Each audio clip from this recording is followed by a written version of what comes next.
Geeta Jani, speaker of the next session, my colleague in the Manning Council, and dear delegates.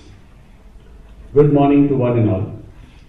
It gives me immense pleasure to welcome you all to this 5th International Tax Conference organized by the International Tax Committee. The purpose of arranging the conference is to provide opportunity to the participants to hear leading international tax experts on recent developments on various tax issues concerning their day-to-day practice. The topics selected by the committee are issues on permanent establishment, which is throwing challenges due to growing emergence of e-commerce, and these concepts such as software as a service, infrastructure as a service, platform as a service are throwing enormous challenges for both tax professionals and tax gatherers in treaty characterization while dealing with such situation, and mainly amongst them being emergence of PE or not. Since GAR is looming on horizon and is to become applicable from 1st April 2016, the tax planning going forward will have to bear GAR implication in mind. So, inclusion of topic on GAR. Transfer pricing provisions are more than a decade old now in India. For routine transactions, the taxpayers now have the benefit of adopting safe harbor rules also. In a way, latest jurisprudence shows the agility of the tax department, and quite interesting and innovative issues are now referred to judiciary. Moving away from routine transaction of transfer pricing, at Chamber we have included the issues of transfer pricing on business reorganization and certain other highly controversial issues. At times, it is seen that the many joint ventures and collaborations, tax planning and tax structures are efficient from direct tax angle, but service tax is not paid adequate attention to. Service tax, though recoverable in many situations, it becomes a part of cost, and the same being at 12.36% becomes quite significant, and hence a session on service tax as well. Finally, we shall end with a certain practical understanding through a panel of specialists dealing with case studies. This conference is 5th in a row. Its success is due to selection of relevant subjects and positive response and willingness of the learned faculties to share their experience and knowledge. I am quite sure the perfect blend of interesting topics and expert faculties will result in intellectual stimulating sessions. Friends, this conference is going to be memorable for one more reason, and that is tomorrow we will be felicitating our past president and a senior advocate, Shri Y.P. Trivedi, for completing and serving the profession for more than 50 years. With these few words, I will now welcome you. I will once again welcome you all and hand over the proceedings to the Chairman Paresh Shah. Thank you.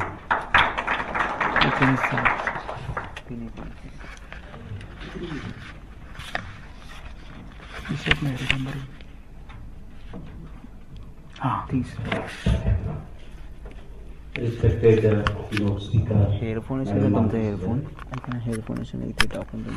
President of Chamber Legislation, my convener Rajesh Shah, and my principal coordinator of this conference of Fixing Week, learned speaker Geeta Jani, ladies and gentlemen. I am overwhelmed by organizing this 5th NRRC on international taxation, and I warmly welcome all of you to this conference. Before we go into the technical sessions and other aspects of the conference, let me tell you that we had to change this NRC model this time because of not adequate response, frankly. But quality, we are always improving day by day, and this time also, let me assure you that the excellence of the papers and the quality of the speakers are something which is the top star of the profession. With this remark, and before I introduce the conference, may I request all of us dignitaries and dais and the letter speaker to inaugurate the conference by lighting the lamp.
Friends, we are all here, the learned international text professionals. I don't want to deal into the technicalities of the conference, but let me briefly touch upon how the International Text Committee have designed this program and what has went into designing this program. You all are very well aware of the international text litigation about in India as well as in the international area. You have a Google structure, the Yahoo model, the online advertising through electronic platform, and there the relevance of fixed place fee is slowly disappearing. And there are issues as to how the physical and the business fixed fee test can be made applicable to such issues. Then the importance of litigation on the transfer pricing area is equally important. And therefore, the relevance is what is the relevance today and what is happening internationally. That was the concept while designing this conference. And then we thought that the transfer pricing provisions and the rest of the international text litigation are more or less proportionately going parallel in the technical and the jurisprudence aspect. So we have proportionately divided the conference session into transfer pricing and the rest of the area of the litigation and the development. So that is how we have the first session on permanent establishment and the digital economy issues. And we all are aware that the permanent establishment and the fees for technical services and the royalties occupies the largest space in the jurisprudence. And we find that fees for technical services and royalty issues are discussed almost at every conferences. So therefore, we try to balance this aspect by considering permanent establishment and the electronic medium as one of the topic of the day to discuss in this forum. And we have, one of the top stars in terms of Geeta Jani as a speaker, and she is our opening batsman. Thereafter, we thought there are about now, we have 12 years of experience in transpricing after the provision has come on the statute. Therefore, it was very essential to summarize the whole jurisprudence in this area. So we thought of such a session into the program, and we have none other than the partner of KPMG as the speaker in terms of Karishma Bhattapekar. Then, considering the relevance in transpricing, we all are aware that the current trend and thrust of the revenue as well as the taxpayer is on the restructuring of the business due to either economic business factors or the tax factors. And so we had a special session within the transpricing, the provisions of restructuring and how it affects the transpricing provisions. And we have Sanjay Tolia, who is partner of PwC, to address us on those aspects. Then the question came that, okay, these are the litigation in transpricing, these are the litigation in permanent establishment, fees for technical services in other area. What is the underlying theme behind this litigation, and what are the approach of the revenue as well as the taxpayers? So we thought, let us understand what is the emerging international litigation trend and India's tax treaty policy to deal with this subject. Because we find the provisions of domestic tax law conflicting with the provisions of the treaty. So we thought of a very well-known and popular tax professional, Mr. T.P. Oswal, to deal with and tell us what is the trend and whether there is any policy with the governments to deal with this trend and what are their minds, so that we can bridge this gap to understand each other. And thereafter we thought, in a practice, we tend to forget the other aspect of the transaction. And transaction, service tax on the transaction is on a gross basis, and therefore at a time your advice may be conflicting with the other laws. Therefore, not going into the depth, but at least to identify the issues arising out of the service tax while you advise your client is essential. Therefore, we covered a cross-border transaction and issues of service taxes, and we have, as you know, Mr. Krishnan, who is again one of the top professional on service tax. And then finally, if something is left out, we should cover it by summarizing at the end, and therefore we have a panel session on case studies, so which will cover rest of the issues arising out of the international taxation. And that is how we concluded the entire series and sequence of technical sessions, also in accordance to the importance. With this introduction, friends, I hope you will educate yourself, you will take maximum benefit of this conference and cherish this for all the time to come.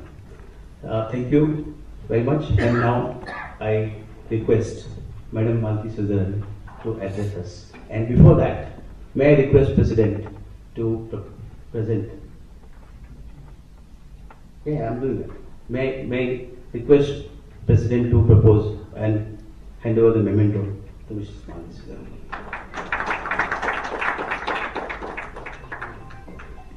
Mrs. Malathi Shridharan says, I don't have any written introduction, so therefore I have to introduce her as I know her. She is the IRS officer and currently holding a covetous post, to my mind, DIT Transpricing 1 at Sindhya House, Mumbai. Prior to that, she has an extensive experience of representing the department before the L bench and that is, as you all know, that is dealing with the international taxation. And prior to that, she had a great experience as an assessing officer in the TPC, as a TPO. So we have in Madam the assessment procedure experience, the experience of litigation, and now again, as at the helm of transfer pricing, she is deciding all policy matters also in approach of the department, how to carry out the proceedings and how to be most reasonable in the approach towards the tax gatherer and the taxpayers.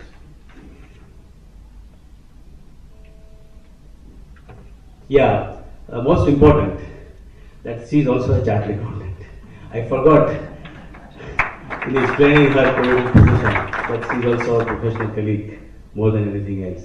With this few words of introduction, I present Mr. Malathi Shridharan before you to address us.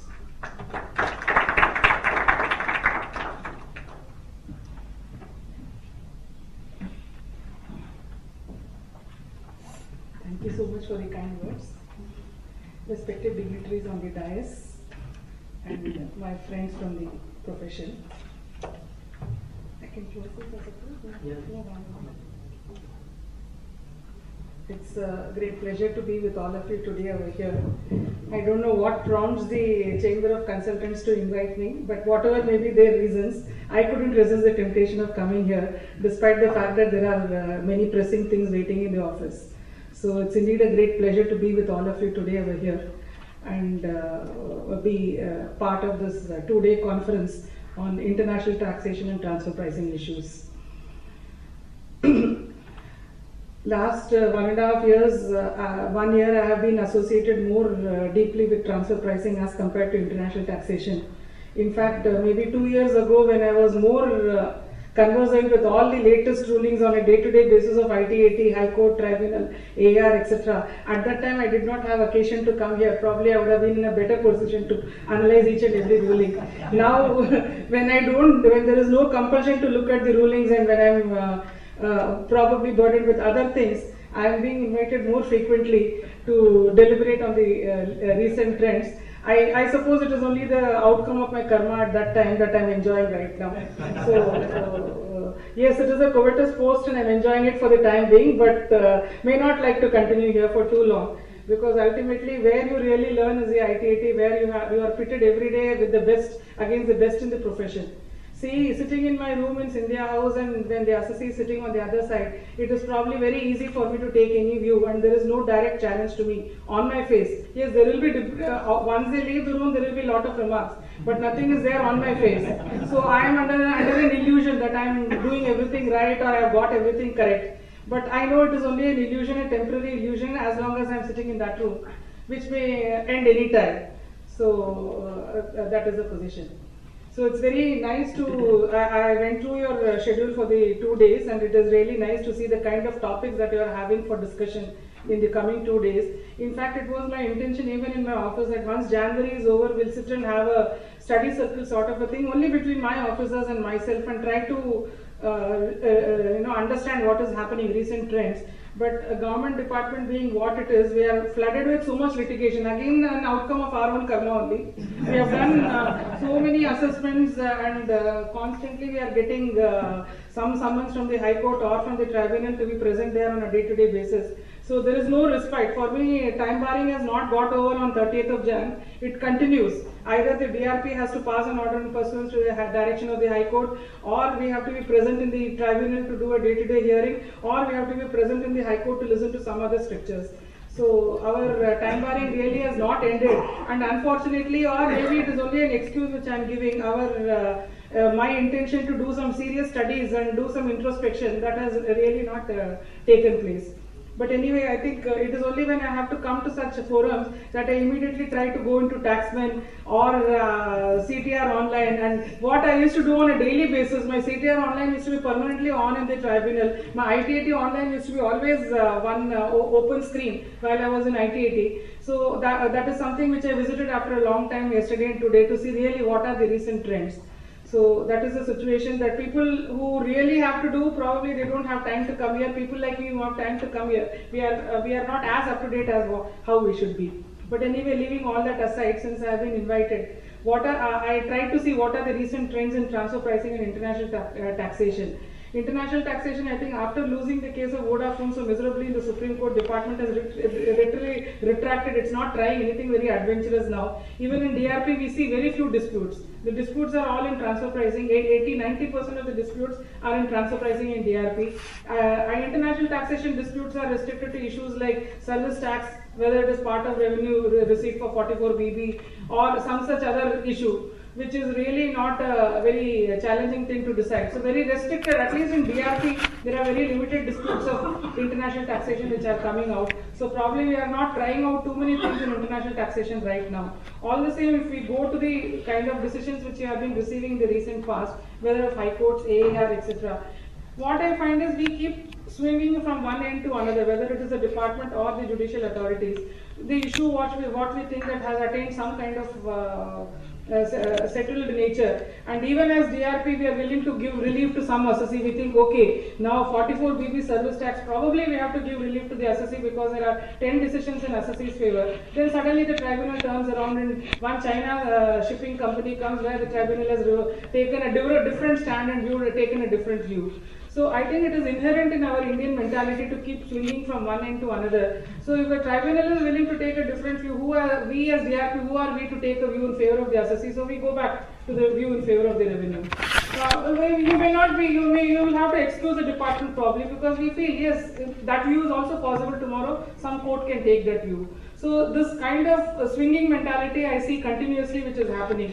If we simply take the issue of royalty on, say, computer software, constantly there have been disputes on it. Motorola decision came long ago which said it is a sale of a copywritten article, there is no royalty involved in that, and things have sort of attained some amount of finality. Suddenly when Grace Mark came in Delhi tribunal, then immediately all of us were tempted to do something innovative after that. So we started making out computer software. We didn't know what computer software was all about. Sometimes we called it copyright as a literary item protected under the Copyright Act. Then we said it could also be a patent, it could be a secret formula, it could be a process. Whether the process is preceded by secret or not, that even the ITT does not know. So now, without knowing what is the essence of a computer software, we say it could be any of these, and we try to make out a case of software. Even if you look at the High Court, Karnataka High Court says use of or the right to use. Even once if the software is copied onto the computer, there is a Copyright Act is attracted, and you have exercised your copyright, and therefore it amounts to royalty. So that is the view that Karnataka High Court has taken, taking a very strict view of what is use of or a right to use in terms of the Copyright Act. On the other hand, if you look at the Delhi High Court, in the case of Ericsson, then Delhi High Court takes a different view. It says in this case, the computer hardware and software have come together. The software does not have any independent existence. It is part and parcel of the software. Therefore, it is a sale of and the entire sale has taken place outside the Indian territory. Everything, property in the goods has passed out outside. Therefore, there is no use or right to use. It is not royalty. So there are two different high courts taking two different views on the very same issue.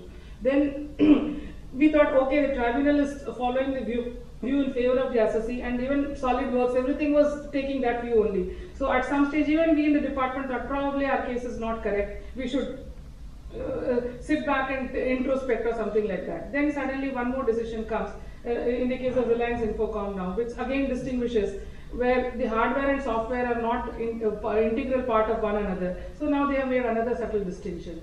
So it is probably in our Indian mentality to make more and more subtle distinction, or is it that we in the initial stage hurry to come to a conclusion? We don't do our research of facts very thoroughly. We first come to a conclusion in a great hurry, and then over a period of time when people are forced to do a research or forced to look at the facts more deeply, then more issues come out. Because definitely the fact that our hardware is embedded in a software would probably require a different kind of analysis from a case where the hardware and software are two independent things. But all the same, till this recent decision came of tribunal, hardware, software, embedded or not embedded, sold separately. Same view, the same yardstick was applied in all the cases. So somewhere probably, whether it is the department or the judicial forums or the tax representatives or authorized representatives of the assessee or the professionals, we seem to be in a hurry to come to some conclusion which we want to apply to all cases. probably international taxation is not an area where you should go so strictly by some precedent, because Motorola has a special bench decision and it has to be applied and it is binding. We tend to overlook the minute nuances. And probably that is the reason why we need to go back and forth like this. Now, because today Reliance Infocom, the ITIT Mumbai itself has given a different decision. Again, as authorities of the department, when a favorable view comes, then we are tempted to again explore that angle instead of looking at the other angle. So this is another field which I saw that something new has happened in the last few years, last 1 year or 6 months.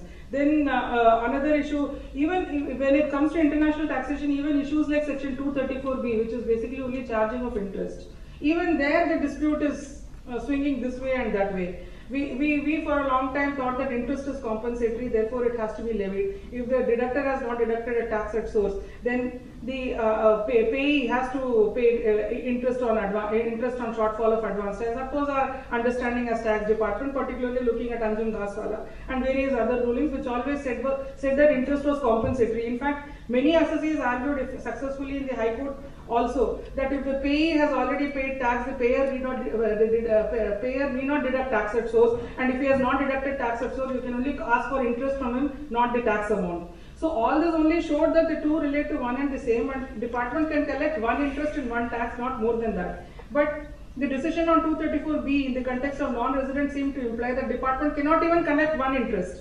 Neither the payer will deduct nor the payee will pay, because the payer was supposed to deduct, the payee will not pay. The payer did not deduct because the payee said, I am not liable to tax in India. So we had a unique situation where neither the payer deducted nor the payee was held liable to pay. Now again, this Bombay High Court decided, and even as DRP, which doesn't give relief normally on any issue, which even ducked 234BC saying that there was no variation to the income, therefore we will not decide this issue. Even that kind of a DRP, this year we gave relief on all 234B cases. But now we find suddenly the Delhi High Court taking a different view in the case of Alcatel-Lucent. In fact, 5-6 years ago, I remember arguing the very same point in ITIT in the case of R-Lines, where the assessee itself had taken a certificate and produced a certificate before the assessing officer that because the assessee is liable to DTA protection, no tax is to be deducted at source on each payments. And thereafter the assessee was found liable to pay tax in India. The question was whether 234BC interest could be levied on that assessee or not, where the payer did not deduct based on the assessee certificate. So in fact we had produced a certificate before the assessee and tried to distinguish the decision in the case of Motorola, saying that here is a case where the non-resident himself induced the tax deductor, payer, remitter not to deduct tax at source. Therefore, in such a case, can you still say tax was deductible at source? And therefore, no advance tax liability arose. But then, at that time, Motorola was prevailing and nobody wanted to see the difference. So, they brushed aside our arguments and they decided. Now, after 5 years, some High Court deems it proper to make a distinction of a case where the payee himself says that I am not liable to tax, induces the payer not to deduct, and then later on the payee is found to be liable to tax. The court is now holding that tax interest is probably liable to be paid on such transactions.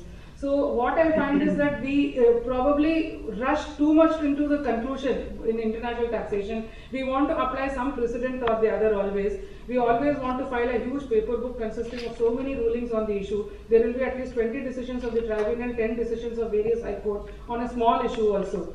And we want to get everything decided based on such kind of precedents with alternate argument. Department will never make out a PE of a single type. It will say there is a fixed place PE. Pending that there is an installation PE. Pending that there is a service PE. If all this does not succeed, then there is a dependent agent PE.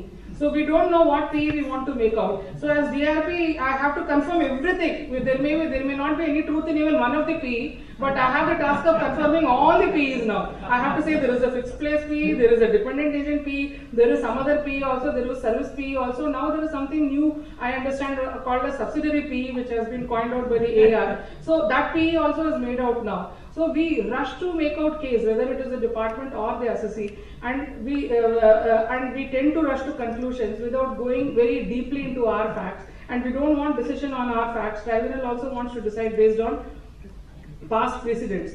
So this is something, because of which we find that very often in international taxation we have decisions which are swinging from one end of the spectrum to another end of the spectrum. Yes, there are subtle distinctions on facts which are being made out by the court, and I wouldn't say any of the decisions are wrong. But there are 100 other rulings which have been decided based on these precedents, where the facts have not been appreciated and these rulings have been applied in a blanket form. So I would say that probably as the tax department first, we should go more on facts. Then you as consultants and as representatives of the assessee should also try to concentrate more on facts and try to make out, maybe on facts itself a favorable decision is warranted in a particular case. So we should go more on facts rather than going on these precedents, which I find are swinging so much from one end to another end. Even incidentally, I saw even one more ruling yesterday: interest on refund of income tax. We used to argue with department always whenever there was a PE and there was a refund of income, refund of tax paid, and some interest was received by the non-resident. The question was whether the interest is to be taxed as the income of the PE and hence at the full rate of 30 or 40%, or whether the interest should be taxed at the beneficial rate provided in the treaty for under Article 11. Now, we as tax department definitely want to tax anything at a higher rate. So that inherent intention is there. Of course, you have to justify your case. So we thought once the PE is liable to tax and the tax is paid by the PE, one would assume that the interest on refund received is effectively connected with the PE. But the Honorable Special Bench of the Tribunal said that even that interest is not effectively connected with the PE, because interest is a liability which is a personal liability. It is not a liability of the business or some such thing. It is not a charge on the business. It is an application of income after the income is determined. This is the logic that was laid down in the case of Clough Engineering, and they held that interest on income tax refund received by a permanent establishment in respect of taxes paid of the PE, even that is not effectively connected with the PE. Now I find that Uttarakhand High Court recently has given a different decision, reversing the decision of some other case, not the case of Clough Engineering, I think Pride Forever or something, where they have said that no, once Article 12 is not applicable, when there is a PE in India, automatically the interest has to go under the PE article, it cannot come here. Of course, there is no deliberation on the term, on the scope of the term effectively connected, which is probably material for deciding this issue. But all the same, I find that there is so much swinging from one end to another end, which is happening. Relying on this Clough Engineering itself or on this effectively connected, there is one more innovative argument which is made out these days, where there is say a turnkey contract, and some drawings and designs are supplied by the non-resident entity, and it is also doing some installation, it is also providing some offshore supply of goods, and it's a turnkey contract. Then whether the amount received by the non-resident on account of drawings and designs, whether it will be royalty and FTS, or whether it will be effectively connected with the PE and hence liable to be taxed and at the higher rate. So there is a very interesting argument being made wherein the whole amount escapes tax altogether, wherein they say first that it comes within the definition of royalty or FTS, nobody disputes, even under the DTA. So they say yes, it comes under Article 12, but due to the PE proviso on Article 12, it goes out of Article 12 and it comes to Article 7 now.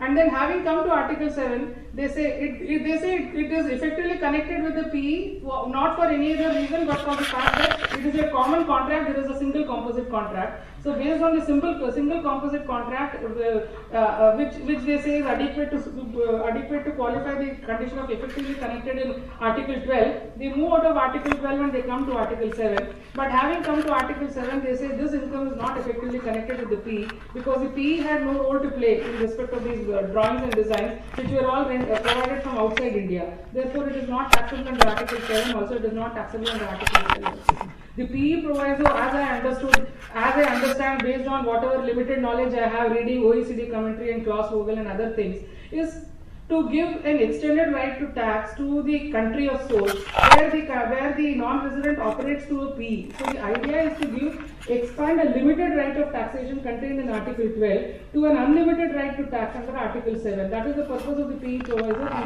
contained in Section 10, 11 and 12. But the whole PE proviso has been turned on its head now by using that article to come out of Article 12, go to Article 7 and then come out of Article 7 also. So there seems to be a very floating definition of what what is permanent, effectively connected. The yardsticks for effectively connected under Article 12 and the yardsticks for effectively connected under Article 7 seem to be two different things. Something is effectively connected with the PE for the purposes of Article 12, but it is not effectively connected with the PE. Same thing for the purpose of Article 7, the same assessee. So these are some interesting things where we find that arguments are raised. Even High Court tribunal have decided in certain cases in favor of the assessee. There are other cases where somebody suddenly wakes up and they take a different view. So these are all okay. These are all interesting things. Interesting because I can narrate these things in as a speaker before you. You can take these additional grounds before the authorities as a professional. But I think as a whole, we somewhere need to introspect and see why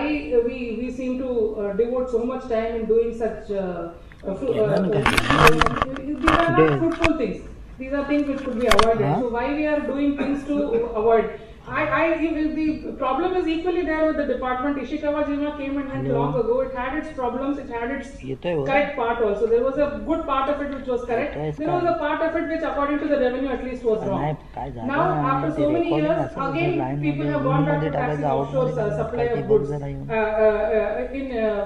there is a composite contract. So I don't know why we seem to be revisiting the same thing where things have attained finality, where a view has been taken, why we want to go back and forth on the same thing. So somewhere we need to introspect and curtail this tendency to litigate unnecessarily by creating an issue which at the heart, which within the core of our hearts we know is incorrect, and try to focus on more important issues which will at least not choke our judiciary in this manner. Then this is what limited I could recollect of my international taxation days in the IT-18. Coming more closer to disputes in TP. The dispute in TP is unending. In fact, I thought my time barring date is over on 30th of Jan and I could devote really some quality time. But our time barring doesn't see, our pressure doesn't seem to end at all. Whether it is direct tax or indirect tax, there is one assessee who is always litigating. Whether it is international taxation or transfer pricing, there is one assessee who is always in the forefront. That is Vodafone, and we are always busy with something or the other to do with Vodafone. There is Vodafone 1, there is Vodafone 2, there is Vodafone 3. I think we'll reach at least 5 the way the things are right now. So we are constantly litigating and probably we have choked the High Court and Tribunal with all our actions. So transfer pricing is another one major area where the amount of litigation is really very high. Probably as tax consultants and tax professionals, it may not hurt you because the litigations are very high. In the heart of hearts, probably you may be happy also. I don't deny nothing wrong with that also. But somewhere I think we should not be choking the system like this, because now we are only servicing our litigation, we are not doing anything qualitatively. There are a lot of disputes. They say, when if a monkey, something very beautiful in the hands of a monkey, like some garland or something, then it will just ruin it. So something like that was the LG Electronics case in the hands of the department. Now after that LG Electronics, everywhere they have made ALP now. There is no case where we don't make out an ALP issue. Everywhere we have made ALP. So we have found that the issue beyond all recognition. There are so many issues even now today. Everywhere we make an ALP issue, and the ITAT also decides. Whatever is the rationale to decide that particular case, they apply something there and they give some conclusion. But still there are so many issues pertaining to AMP. Probably there is some, it is not that the issue does not have merit at all from department perspective. Brand, what is brand? Brand has to do marketing and promotion. There is no such thing as brand. Today we remember, tomorrow we will forget, we will go to something else. So expenditure for promoting a brand has to be constantly incurred. And no brand can have an existence in any country or any market unless it do those brand marketing and promotion expenses. But at the same time, how much of the marketing and promotion expenses could be said to relate to promote the brand as such, and how much could be said to relate to just promote the sales? It is a very difficult thing to understand. At least we in the department, we are trying to understand how to bifurcate what is really a brand promotion expense, which you sometimes called as non-routine expense, and what is really only a selling expense, which is a routine expense. where we find so many items of expenditure in the P&L account and we are at a loss. Probably some more guidance is required from higher authorities, but so far we have not received any such guidance from anything from higher authorities. Maybe we need to understand and read more. So this is something as what is for business promotion, what is for brand promotion, what is a selling expense. It is very difficult, the line to distinguish between the two. There is a very thin line of distinction. Then what kind of comparables one should choose for a AMP adjustment? Even there is a lot of dispute.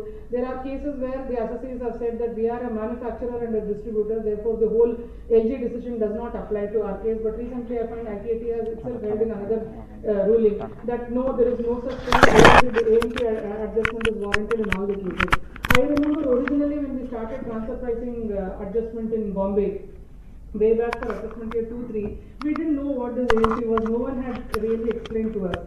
So in cases of FMCGs like L'Oreal and few other cases, we tried to make a TNM adjustment. And there was a huge adjustment which ultimately came out and market travelled up to ITAT. And the associate said that these are all third party. My entire losses on account of marketing expense only. I am promoting a new foreign brand. And these are all third party expenses. There is no TP issue involved at all. And therefore the adjustment made by the tax authorities in those years was completed. So those were the good old years when we did not know what AMP was all about. Even associates were innocent enough to claim before the ITAT that these are all expenses incurred to promote the brand of my AE so that I can sell my product in India. So these are all third party expenses. All the entire selling, marketing, distribution expenses are the amount paid to third party. Therefore there is no TP angle involved at all over here. And that argument was accepted by the tribunal and relief was given. And we also didn't feel very bad. We thought somewhere we were wrong in making that adjustment. But now the whole thing has turned in over 10 years. Now there is a totally different color and angle to the whole thing. And this AMP issue has come. There are so many issues in AMP. We did a few cases in AMP. We tried to go for some internal comparisons and tried to get over these problems. Because internal comparison, associate says remove all my selling expense, take only my non-routine expenses for calculating the AMP.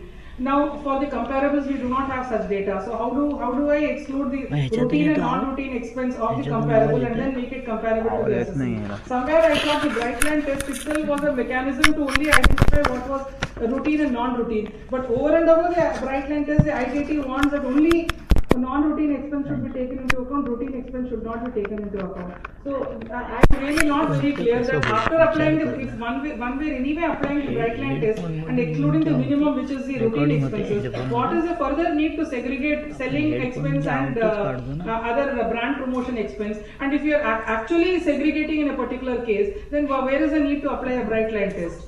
So these are things which are still not very clear. There are some cases where the associate itself says this is the only amount which I have recovered from, which I have incurred, and this is the only amount which pertains to my AE, which pertains to promotion of brand. All other expenses are selling expense. Then can I say that your adjustment will be only pertaining to that amount and restrict it? And in that case, will the ITAT not turn around and say you have not applied any method, therefore the adjustment made by you is wrong? Therefore, through compulsion, even though the assessee himself says, and I also agree that only a certain amount is actually a brand promotion expense for which has some benefit relatable to the AE. Should I still do a bright line test and make a bigger adjustment than what was otherwise warranted in that case? So these are all dilemmas which we are facing. Still the issue is just developing. So we may have to do more research and analysis on this.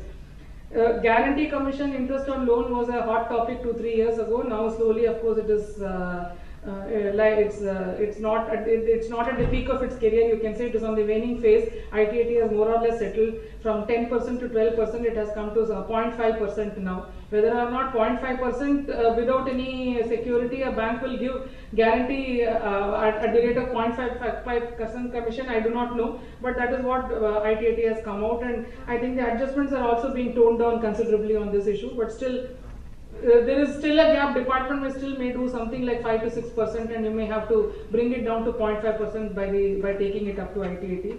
So this is an issue. Then there are more bigger issues now of share capital adjustments which are being made, but these are of course not widespread. There are some limited companies where these adjustments are being made, highly debated and contested. everybody in the, it's a very interesting thing. You ask anybody in the department that do you agree with the share capital adjustment? They'll say, no, it is not at all correct. According to me, it should have never been made. But the moment you say, yes, now the member of this DRP, please decide this issue. Then would you like to give relief? They said, no, we cannot give relief on this issue. So it is like that. It is not true only for the department. You take it outside, you take it to the High Court. The matter went to High Court. It is not as if the matter did not reach the High Court. High Court said everything, but short of saying that no, it is not income, High Court also did not, they said no, let the DRP decide first. They didn't want to venture into it. It's right also on a matter of lot of factual analysis. This is more a legal issue, I think, rather than factual analysis. But it is all right that the High Court has said that the DRP should decide first, and then with the benefit of the DRP's wisdom, whatever limited wisdom it may be, they may like to decide the issue now. But this is a peculiar thing where anybody who asks, as long as they are not the deciding authority to grant relief, they all unanimously agree that it is not a correct addition. But the moment you say, okay, now you as DNTP, 10 cases have come for approval to you, what will you do? I asked my TPO, what will you do? He says, madam, we have made adjustment in the last year. If I don't do it this year, there will be problem for me also, there will be problem for you also. So it is like that. Even the council, he says, these are my submissions, this is the calculation. In case you want to make an adjustment, there is no letterhead, there is no nothing, but this is the calculation based on last year. So everybody, as long as you don't want to take a final call on the issue, they all say that there is no merit in this. When I go to the board, when I talk to concerned member, they say no, there is no merit in it. Why you people are making this adjustment? If premium is received, are you taxing it as income? No, you have not. In fact, the limited premium which has been received, you have not taxed as income. Then why the excess is being taxed as income? Is it okay? Then in that case, why don't we withdraw the appeal in the High Court, or why don't we accept in the writ petition? No. Let the law take its own course. Let the High Court decide. Then we will decide whether to file SLP or not. 99.9% if the High Court decides against the department, there will be an SLP to the Supreme Court also. So these are all very contentious issues where nobody wants to take a call, because the amounts involved, whether rightly or wrongly, whether due to exaggerated quantification or actually also there are huge amounts. So the amounts involved in the disputes are very big, so nobody wants to take a call right away. But whatever may be the other aspects of it, if one really examines the issue very closely, somewhere probably the limited issue over there is that if one presumes that the valuation is correct, and really the assessee has issued the share capital at a price much lower than the arm's length price, if there is no dispute on the quantification part, presuming that, then somewhere lesser money has definitely come into the hands of the assessee as compared to what it would have come if an arm's length approach had been fulfilled. Then to that extent one can say that the assessee's income earning capacity or whatever has been hindered. So this could definitely be the case from revenue's perspective, that had the arm's length approach been adopted and the shares being issued at the price at the arm's length price, then what the Indian issuing company would have received would have been further cash or other reserves to this extent, which it could have invested in its business and earned profit. So to that extent one can say that there is a value shifting. In fact, we tried to analyze in depth, and we tried to talk to various people as to whether any such issues are involved in overseas countries or not. What we did find is there are detailed rules on a concept called value shifting. Australia in fact came up with these rules way back in 1995. Then they have revamped the rules in 2002 again. If you look at the value shifting rules of Australia, it runs into hundreds of pages with thousands of examples. They have considered almost every angle and aspect to it to in fact identify an example which is most closely comparable to our example. We took 4 or 5 people had to sit with those guidelines and figure out which example is most closely comparable to our fact situation in Vodafone or Shell.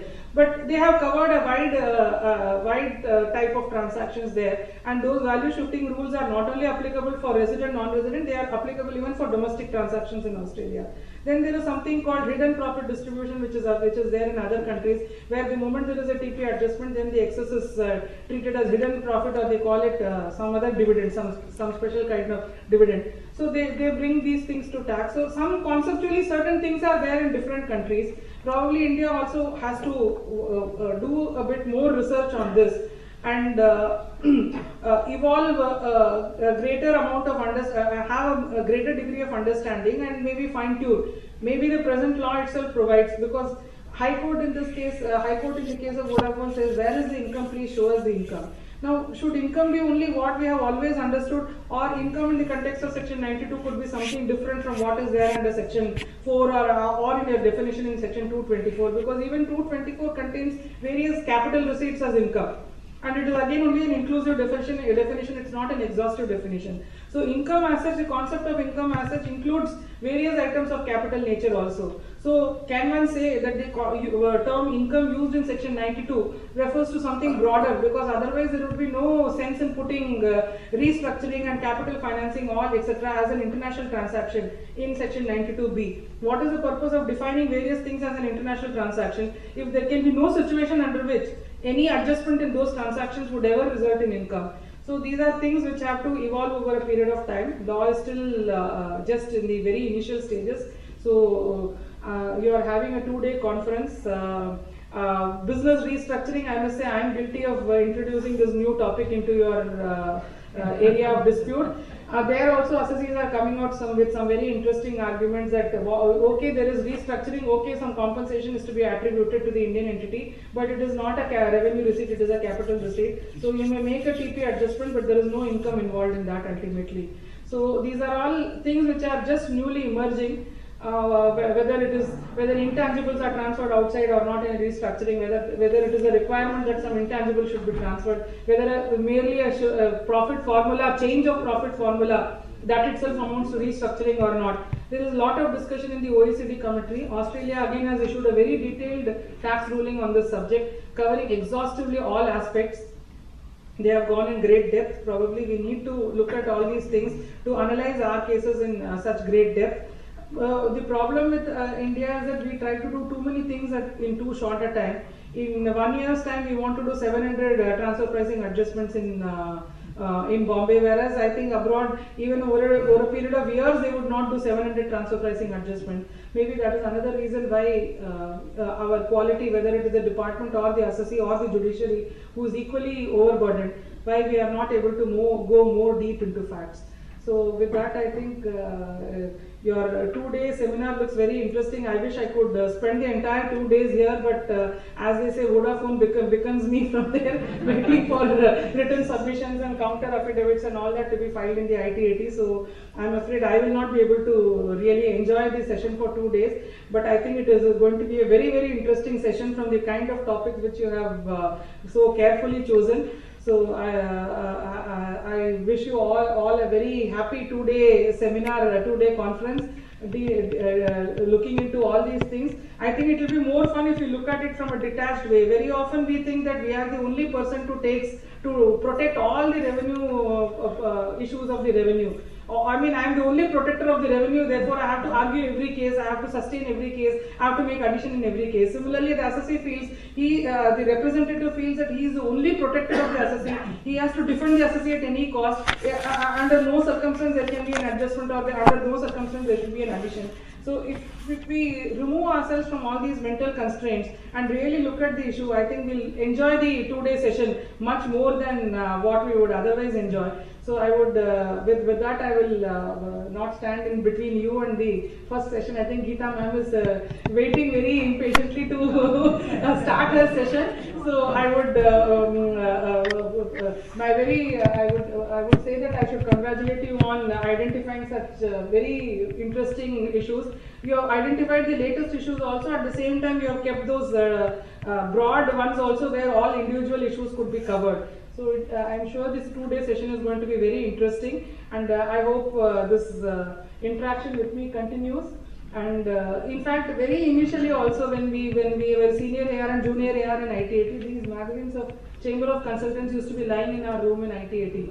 And I used to always read not all the decisions, but the ITAT decisions and the international taxation decisions which were coming. TP disputes were not in that many number at that time. So the international taxation disputes were really analyzed in great depth. Now I think they have been given a stepmotherly treatment. The focus is more on TP issues, it seems, because there is so much of TP dispute now. So I have always enjoyed reading your magazine, and the choice of topics is really interesting. So I hope you have a very fruitful 2-day seminar, and we can go forward from where we are standing on all these legal issues. Thank you.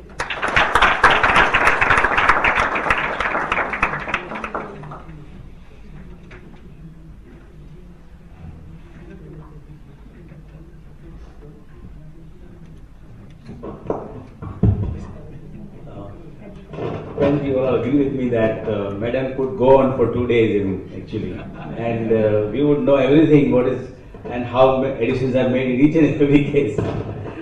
So with that, I request Rutrix and me to propose a very well-deserved vote. The diets will change after the time, and then there is no break. Thank you.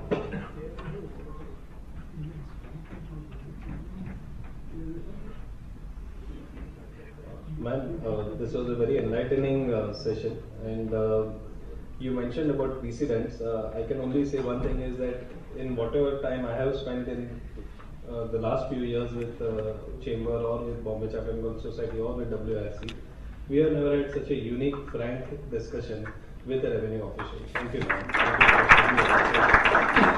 And friends, I think you will agree that it is Chamber's karmic fortune today to have Mrs. Shridharan with us, to share with us with so much humility her own insights into where we should go and to what stretch we should reach at. We take your point and we would love these interactions more and more so that we reach a level where we are all probably sharing jokes rather than sharing where the swinging pendulums are going in tax litigation. Thank you, ma'am. Friends, I would please request you all to carry out with a hearty vote. Friends, we have a change of dice and we start for the next section.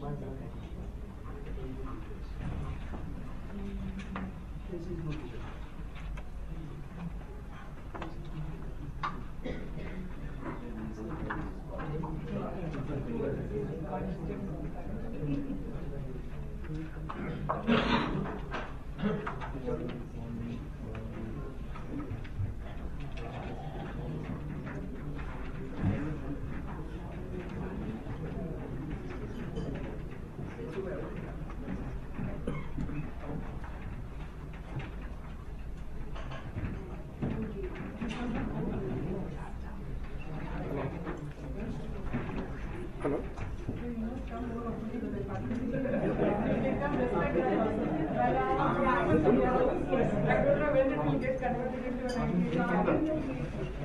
Doubt है whole day हमारा conference शाम को मैं free होऊंगा late evening चलेगा तो 6 I'll confirm with you. I'm not sure. I'll confirm with you. Is something urgent?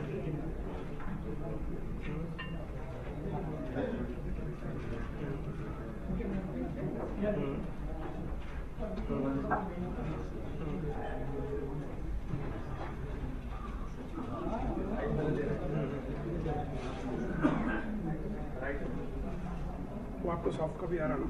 आपको soft copy आ रहा है उसका? Can you mail that to me? I'll get it done.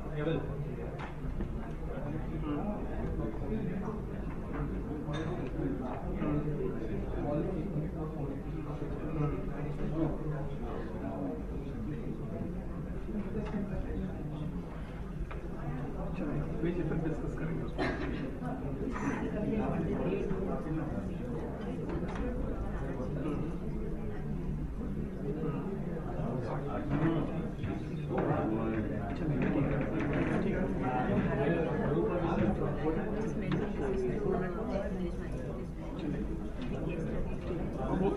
हम उनसे बात करते हैं, कॉन्टेक्ट करते हैं, बता दीजिए.